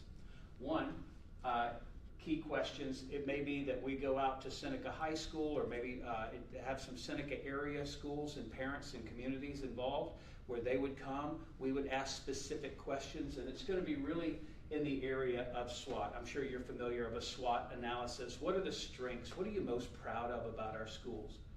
What do you think are some of the things that we probably need to rethink, or things that you think that we can do better? What are some of the opportunities? If you dream big, what do you imagine our schools doing? And what are some of those threats? What are some of the forces that are pushing against us being as successful as we can? These are the kinds of things that we'll hear from our community in these meetings, and we're hopeful that we're able to cast a broad net where this would extend to parents of all levels, that we hear from our teachers, we hear from our administrators, we hear from our bus drivers, our custodians, our business partners. All of those folks would need to be able to weigh in. And so you can see why I didn't have folks come here doing data presentations to you. If you imagine, fast forward to October, what do you want to hear? Wouldn't it be fantastic if you heard information, feedback from all of these based on SWOT analysis from these groups about where we need to go in the next 5 years? And so this is what's going to happen. We're also haven't quite developed it yet. Where I come from, there's a state partnership through GLSSI or GSBA, but that's here nor there. There were places, there were resources where you could partner to get surveys like that. I'm still working on maybe finding that partnership. What we want to avoid is just making something up, or even asking AI or ChatGPT to make something up, because you know we're going to be under scrutiny, and we should be, right? We all have bias, and I don't want that bias to be involved in the creation of this survey. I really want to know what people feel and what they think. And so we may have some external partnerships that allow us to either generate that survey or look through it. To points that you have already made with respect to surveys today. Yeah. We want to make sure that this is good. I would love to have 10,000 responses to this survey to get the most that we can. And so this is what we're going to be doing, hopefully through September. And then we would be able to have a planning team. Now this planning team is going to be a larger team. It's going to consist of really a broad spectrum of internal stakeholders. It's going to have teachers, it's going to have leaders, it's going to have folks from non-instructional perspectives that come in. They're going to be looking at student report card data. They're going to be looking at some of this survey data. They're going to be looking at all sorts of things. And they're going to begin to start to develop major areas that are going to be. You see, we have 4 major areas. How are these identified? Hopefully there was some thought that went by, and it wasn't just something that I made up and overnight just said, hey, I think these are the 4 areas. And so when you begin to look at the feedback, themes are going to be able to come out, and those themes are going to be the big rocks and major categories for our strategic plan going forward. And we'll be able to generate those in a very meaningful way. And then we'll begin the draft of the strategic plan. You know, there are 2 things there are 2 sayings. I'm from Alabama, and so we generally speak in similes, right? But there one that said, "Many hands make light work," and that's the saying that I would use for this planning team. Many hands make light work. When I go to the action team, there's another saying that too many cooks spoil the roux, right? Sooner or later, sometimes you have so many people in the room that you can't come to consensus and bring this stuff together. And so this would be a smaller, more nimble group of folks, still a broad spectrum of stakeholders, but the ability to begin to bring some of those things together and begin to maybe formulate some of these and really kind of get down to brass tacks. I think in this moment, what you're going to see here is somewhere between this would be that board update that we're imagining on or around October, where we're able to come to you and say, hey, look, this is what the teams were saying. Here's some data. This is the community survey. This is what the survey data says. This is what the planning team, these are some of the big themes and the big rocks that are beginning to emerge. And at that point, give the board an opportunity to hear those things, give feedback on those things, and maybe steer one way or the other and have an authentic voice about what moves forward. But this would probably be on or around that October meeting. And then don't forget, the planning team data plus the board feedback goes into action team. That's going to give an opportunity to really kind of formulate this document and kind of say, okay, this is what we're thinking. Get that planning team, that broader team back together and say, what do you think? Did we hit the mark here? Is this kind of what you were saying? Is this kind of what we need to be doing? At that point, it would give us a chance to bring almost a finalized document back to the board on or around March. Now, a whole lot of other things going around March. You're having pretty much your budget meetings and your budget conversation, and so I want to be sensitive to the fact that this isn't the only thing going on, and so this is just a general timeline that we would use. If that works, then the board would approve our strategic plan in March or April for the year 2027 through 2032, and then we would be able to do this presentation. You can imagine that this presentation of the new strategic plan, if we get it right, it turns into a version of our branding, of us really interacting with our community in a way where they understand exactly what they said, how we reflected it, and where we're going, and we're able to get everybody kind of on the same train going in the same direction. So I feel like the fact that I'm out of breath lets me know I'm talking too much, and so I feel like I would like to get your general feedback or any questions that you have on this document. I like the community engagement meetings. How would you do that? Go to the schools and have a night meeting? So You know, the community members. it could be a variety of things. You know, we have to meet folks where they are. Here's what I've found is that we can't have a bus driver meeting at 5 o'clock in the afternoon when all the bus drivers are out driving buses, right? We have to meet people where they are. And so I think that some of these meetings are going to need to be at night. I think some of them are going to need to be during the school day for some of our school stakeholders. And I think that there are a variety of those. And so I think a variety of settings is going to be there. You know, I'm supposed to have lunch at the Seneca Rotary this week, and so if those folks wanted to give feedback, then I think we would need to be ready and available to accept that feedback. We're already in advisory teams. You can imagine that we're working with Ms. McBride in the chamber with Leadership Oconee. Why wouldn't Leadership Oconee, the folks that are in this program that are some of our leading influential leaders in the community, why wouldn't they be a part of this? And so I'm imagining a multitude of conduits. Don't want anybody out there that wanted a voice that didn't have one, because everyone's a part of this community. Mm-hmm.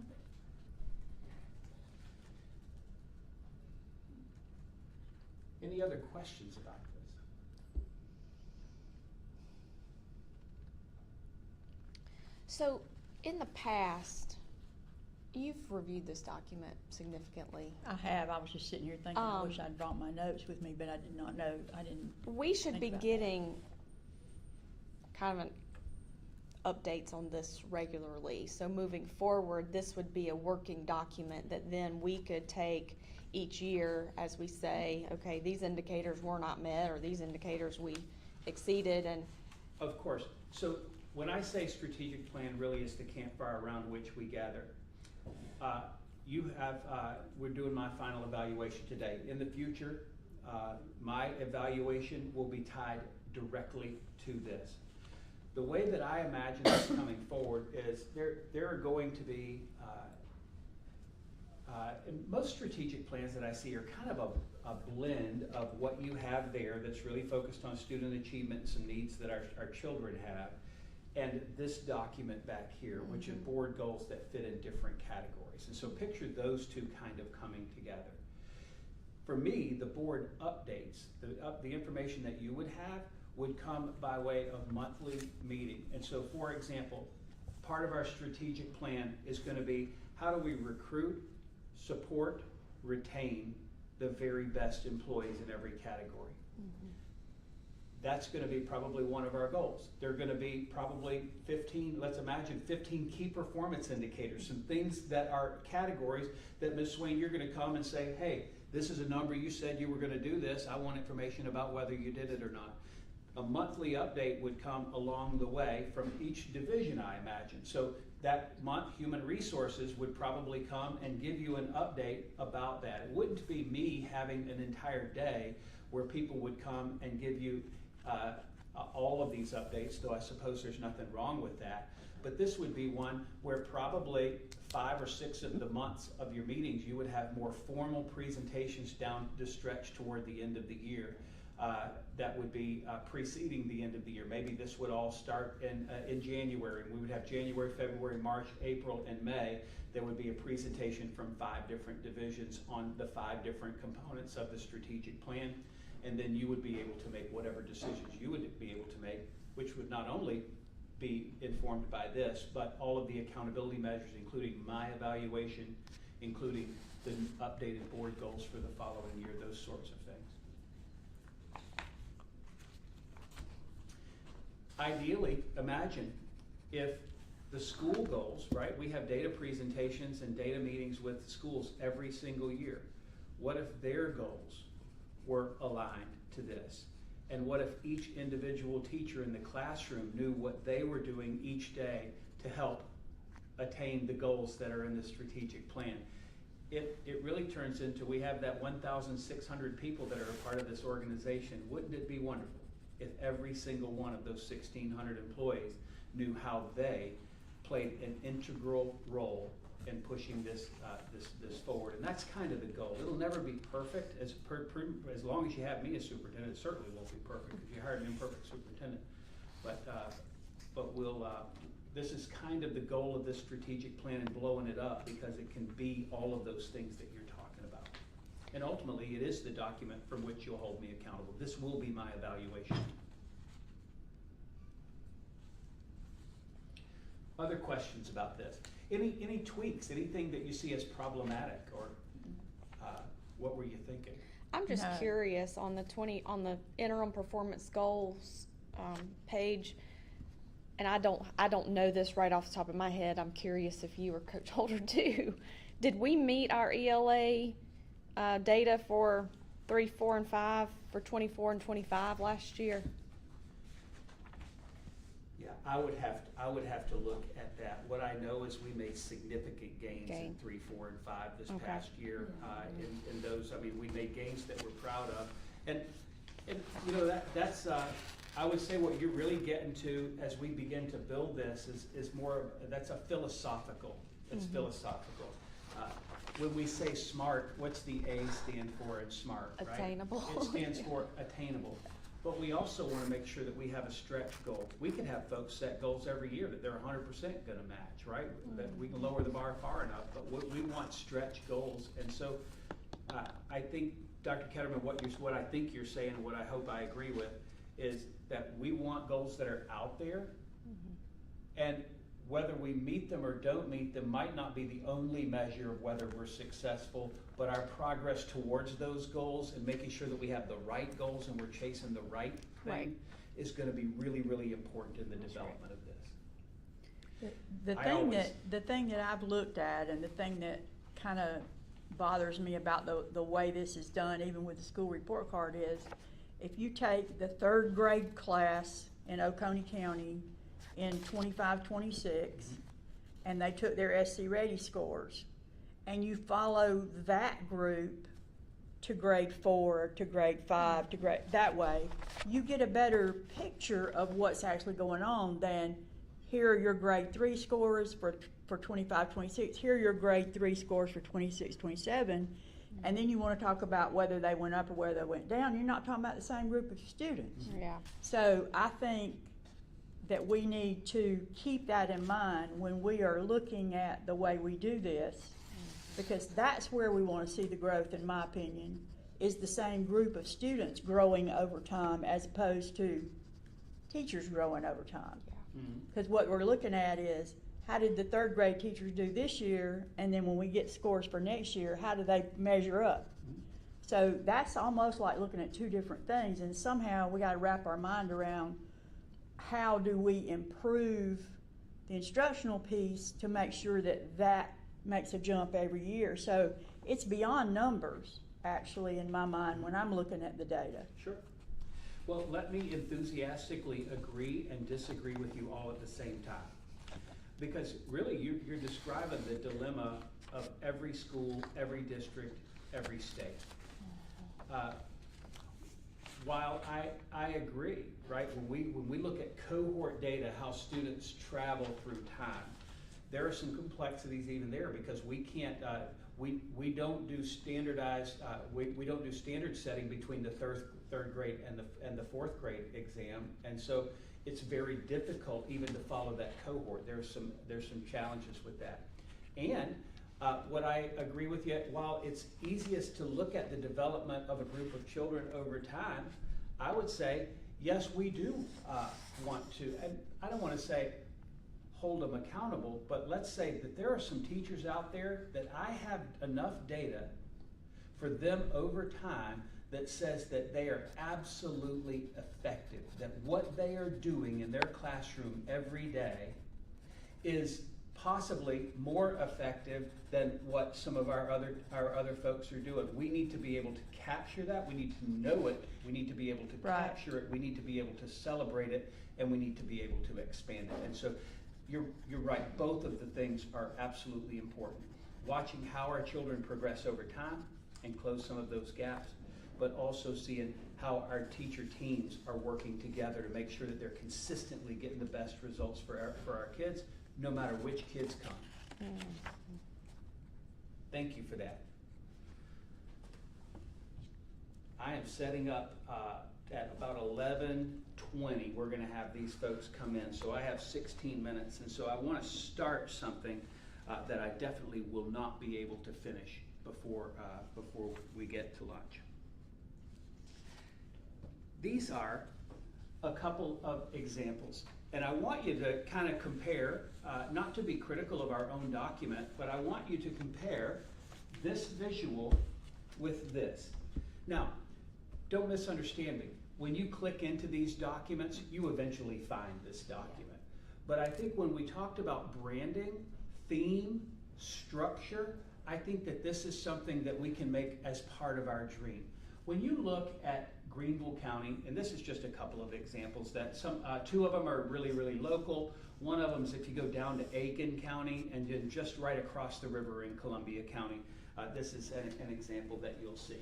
But tell me what you think. When you see the true north, you see the compass rose there, there are some things that actually come to your mind there, right? I get the sense that they're trying to exude some version of, this is our direction. We know where we're going. Our compass is pointed north, and this is something that everybody's in the same place on the same map, and we're going somewhere. Those are the kinds of things that I think about when I see this. But really, there's not a lot more information there. If you go right across the river, school district of Pickens County, you see a little bit of maybe a mindset with engaging today, empowering tomorrow. There's something that they're considering. Hey, we're engaging students today. I get this notion of what we do today is important because it's helping our students be prepared for tomorrow. So this kind of future focused, making sure maybe it's around college and career readiness, I don't know.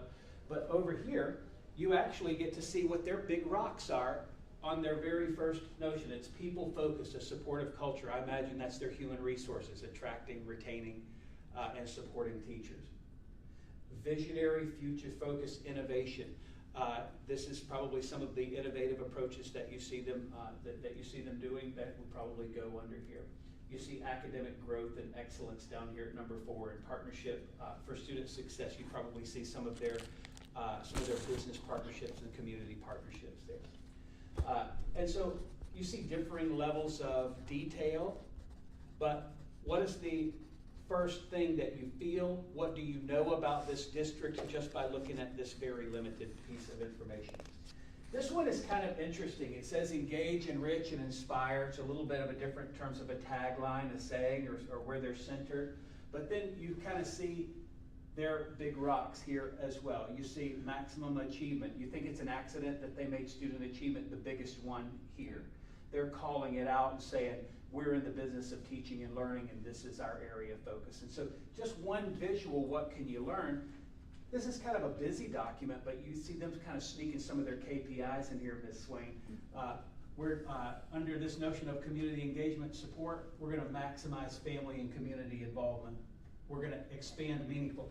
And so when you begin to think about what you're gonna hold the superintendent accountable for at the end of the year, you wanna know, did I do that? These are the things that we're saying together that we're gonna do and we're gonna hold ourselves accountable for. And so these are all hyperlinked.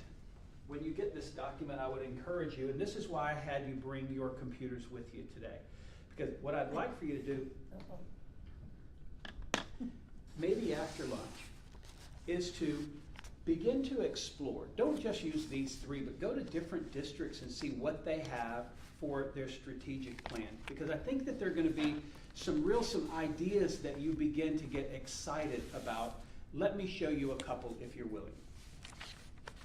Before you do this, is this gonna be the general public that's gonna zero in on this, or is this gonna be only educators? Everyone is going to be able to center and really see how this But evolves. who do we market this to? Who is this marketed to? Everyone. Everyone? Everyone. Okay. Absolutely. And I actually have a couple of small proposals for you to consider today. Okay. Okay? But as we think about this, I just want to kind of whet your appetite for the activity and what I would like for you to explore and maybe get some feedback to me. And it doesn't all have to be today. But let's look at the Greenville County just for example. When you look at, I want to be honest with you, when you click on this one, you'll see, I told you everybody has to do the state compliance document. When you click this one, you're going to get something that looks almost identical to the one that you look like, right? That you look at. But they also have this version, which represents a one-page overview. Yeah. And so you see they have the blurb, which is the true north. Then they have, this is one of the things that I would say about this one that I would think would be a good idea for us to capture. What's our one-pager look like, right? Absolutely. What's the flash, right? If I have 10 seconds, what am I going to tell you about our strategic plan? But if I have 5 minutes, I'm going to want a one-page version of this. And so this is what I would imagine. Don't you think that this should be in the hands of every single parent that's in our district, Yeah. so that they know where we're going? And so this would be kind of the calling card for us. There would also probably be a 12-page version of this where people could flip through and say under this heading, what does this KPI mean? I need a little bit more information. So as I look at the Greenville document, that was one of the things that stood out to me is that. When I look at this one, and I think some of you may have seen this before, when I go to this one, there's actually some really engaging branding strategy there with a flyer where you have a superintendent that's presenting, and if you can watch this video and show what their strategic plan is. And boy, oh boy, it can go into, when you start looking at key performance indicators, you go down here, and these are the things that you're hearing about in the presentation around achievement. These are the things, this is the exact document that's used as the superintendent's evaluation instrument. As you go at the end of the year, it's not, hey, I thought this should have happened or this could have been done better. It's we go through these bullets and you say these are the things that we promise, and really it's your self-evaluation as well, because we're all in this together. These are the things that we're saying we're going to support these. We're going to focus on them. and these are the things that we're really committing or prioritizing as important. And so those are just, and maybe with the time that we have, maybe this is something that you could do when I send this to you. You could click into these, you click into some other ones. We have approximately 70 districts in the state of South Carolina, so you don't need to go far. They all have a website, they all have these, and you can begin ideating and think about some things that we have. But this is, as an example, two things that came. In terms of me proposing a theme to you, I would like for you to consider these two really important words to me. One is promise. Two things when I think about a promise. One is a declaration, it's an assurance, it's a commitment. This work that we're doing is important, and we need to be able to draw a line in the sand and say, you know what, I'm promising this. This is what we're committing to. This is not, this is enjoyable work, but it's not easy work, it's important work, and so these are things that we're promising. But I also look down to that second bullet under promise, and promise represents potential and expectation. There is promise within our students, and I think that one of the things that we can do, if we really get it right, we're ensuring that every student has a chance, no matter where they come from, no matter where they sleep at night. When they walk through the doors of our school, there's a commitment and a promise we're making to them, but there's promise that they have within them that we're committing to bring out. So I love the word promise. When I think about excellence, it's saying exceptional, good, superior. This is something that Oconee, when we look at the OEA and Jamie Gilbert and those guys, they started talking about this notion of top shelf. Why would Oconee be second to anyone? Why would anyone, when they were considering where they're going to move a business, why would they consider anywhere other than Oconee? When people want to know where they want to live, work, play, and spend the rest of their life, why would they think about any place other than Oconee? When we think about our schools, that's kind of how I think about it. Why would anybody consider any option other than school district of Oconee County? And I think this notion or aspiration of excellence is kind of it. So really, we've already kind of started thinking about what this might look like as we begin to launch for our July 31st. And this is the notion of promise of excellence. These are just some ideas around what some branding might look like. But I think it really allows every single person to be equipped. You see, whether it be engage, enrich, empowering for the future, or the true north from Greenville, this would be what we have. I've seen a version of the notion of, but one of the things that's most exciting to me is these picture of these children over here on the left. How awesome would it be if we have children standing up and saying, I'm the promise, I am the promise of school district of Oconee County. And so for me, this was an exciting idea that I think that we could rally around. But what exactly it means and how we realize it would be really up to our community and our stakeholders. So just wanted to kind of cast that. Any feedback on this?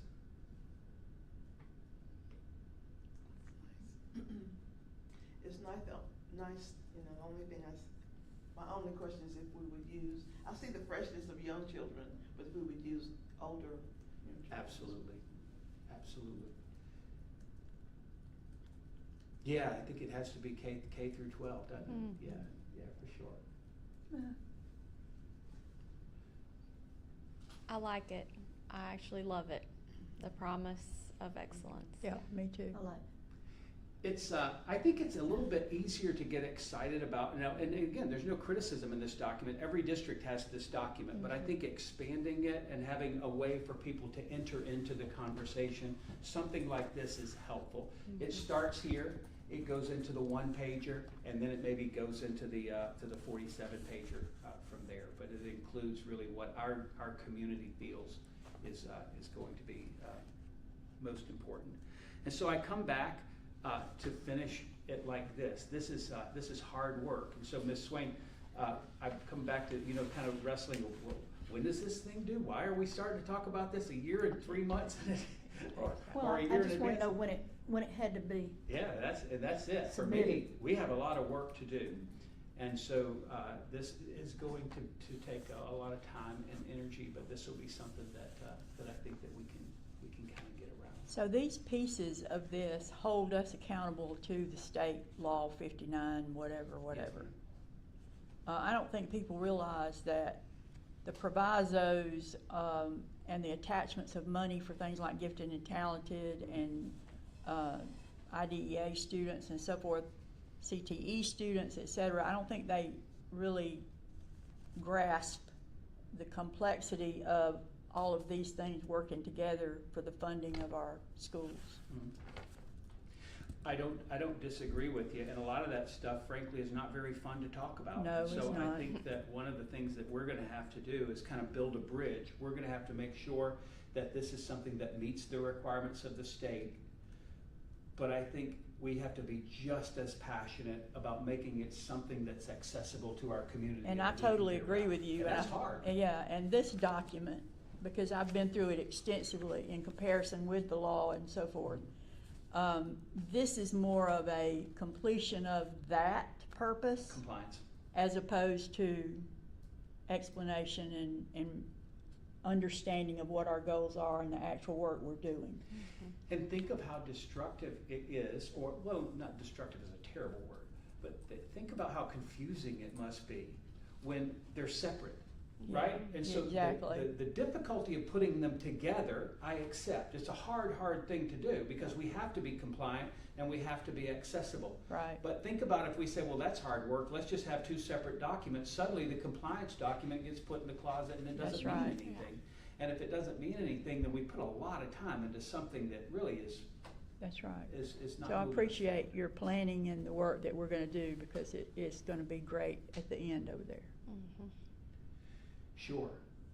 Yeah, this, by the way, this graphic was, is my use of AI for the presentation. That's the Well, one it's- thing that I did use AI for, is that, this is, Gemini generated, so I should credit it. Good job. Yeah, it gives a very thorough expectation of what we should expect and a process timeline that our community can expect as well. So thank you for that.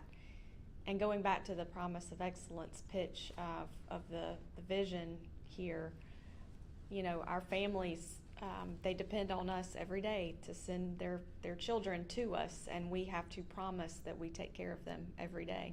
So I think this resonates with not only the promise of us as a board to do our best and steward well, all the way down to our teachers and our building, our taxpayers, our children, and also to the families that we serve. So I think this wraps everything up in a very nice package that will share the true vision of who Oconee County Schools are. So thank you. And it's not gonna go perfectly. Right, it's okay. We're not gonna let perfection get in the way of progress. We're just gonna move toward this and commit to making it better and better every year. That's what real goals are. I think that lunch must be almost ready, because we had called 11:30 to that. I think if you would like, you wanna take you wanna take 5 minutes, come back at 11:25, have them do a short Sure. presentation to us and let you know about some of what they do, and then we'll share lunch together and then go into executive session.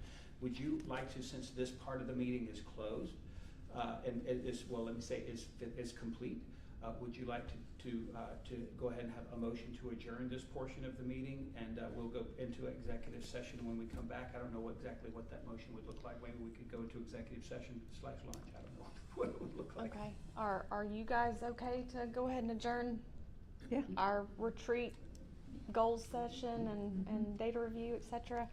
All right, with that being said, I'll take a motion to enter into executive session. So I'll make a motion that we enter into executive session. We're breaking for whatever our needs are in lunch and return later That's right, today. for sure. I second. All right, all in favor? Let's eat. All right. I think that fulfills.